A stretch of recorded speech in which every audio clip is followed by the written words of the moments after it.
Hi, thank you for taking the time to listen to my message today. My name is Anthony Mele, and I'm seeking to be your nominee for the 17th Congressional District in 2012. I'd like to thank many of you, my fellow Republicans, who voted me as your nominee in 2010. And I'm happy to report to you that I take that honor and privilege quite seriously and humbled by your confidence.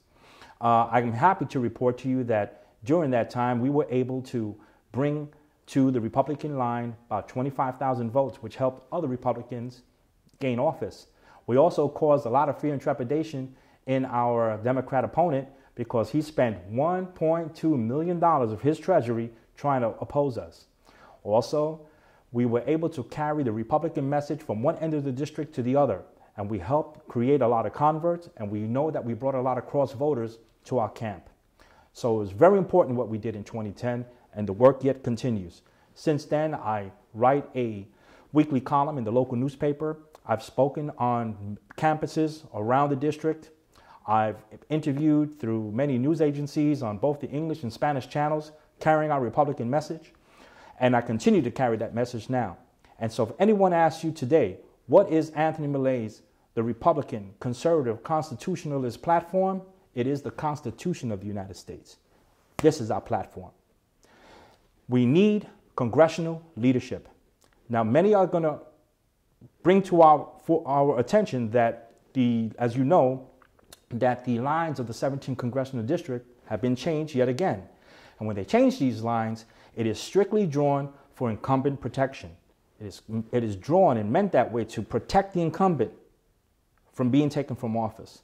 Well, we are the loyal opposition, and we have a plan to remove them from office because we are not running against any particular Democrat. We are running against the Obama administration. We are running against the Obama administration's failed policies in foreign policy, economic policy, tax policy, domestic policy. There is nothing but a litany of failures.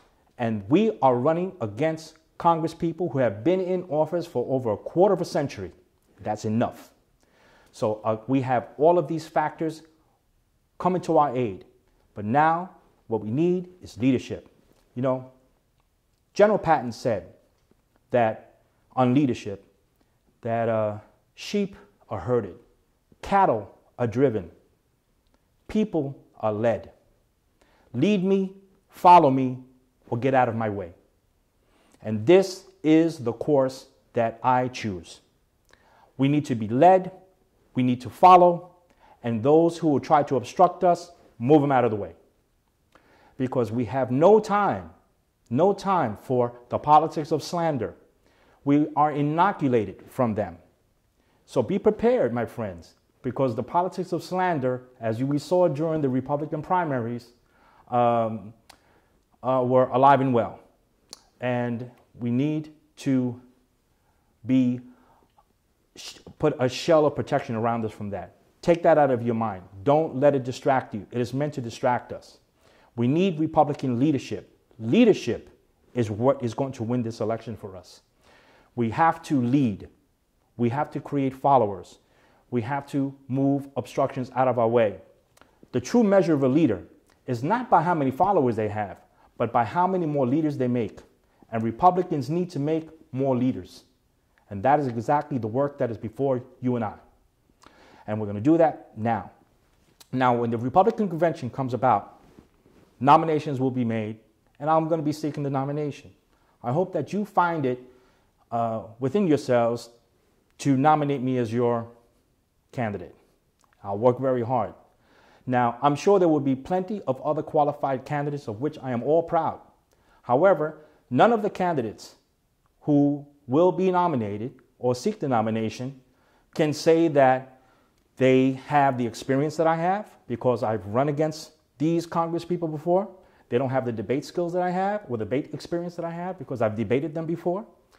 And what we do need to have is a clear plan and a clear representative of our leadership. And what a leader does is lead. Now, a leader doesn't always win the battle, but a leader always leads the charge. A leader doesn't always win elections, but a leader always leads the debate. And a leader will never, ever denigrate his own. And that you can count on from me. Now, as you know, my background and experience and my credentials are well known, and you can look them up. As you know, I have a master's degree in diplomacy and international conflict management. I have a bachelor's degree in international relations and counterterrorism. I am a graduate of the Defense Intelligence College in the United States Army. I worked with the United States military training mission to Saudi Arabia and Tabuk from 1981 to 82. I worked on the Army staff in the Pentagon for the Chief of Staff for Army Intelligence. As you know, then I moved on into the private sector, created a security consulting firm where I protected dignitaries, foreign dignitaries, and senior executives around the world, among them even the Deputy Director of the CIA, General Daniel Graham, who's the force behind Strategic Defense Initiative, SDI. And now I'm probably the only candidate, Republican congressional candidate, who is a federal firearms licensee. I have a New York State gun dealer's license. So I am a strict adherent and an advocate for the Second Amendment, because without the Second Amendment, the others just don't matter. So what I need for you to do is to take a good, hard look at my candidacy, my credentials. Apply the measures of leadership. How many more leaders have we made in this short 2 years? How much of the Republican message has been conveyed? Because the only ism that Republicans support and promote is individualism. Because the most endangered minority in the United States of America is the individual. And we stand up to protect the individual. My friends, if we do not protect our individual rights here and now, in this place, in this time, that power is in your hands. It will be lost forever.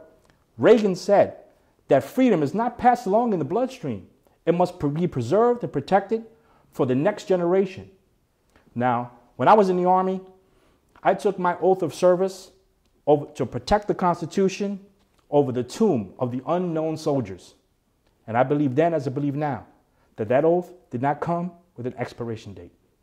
And so I'm asking you for your confidence, for your vote, and send me to be your nominee and oppose the Obama administration. Thank you.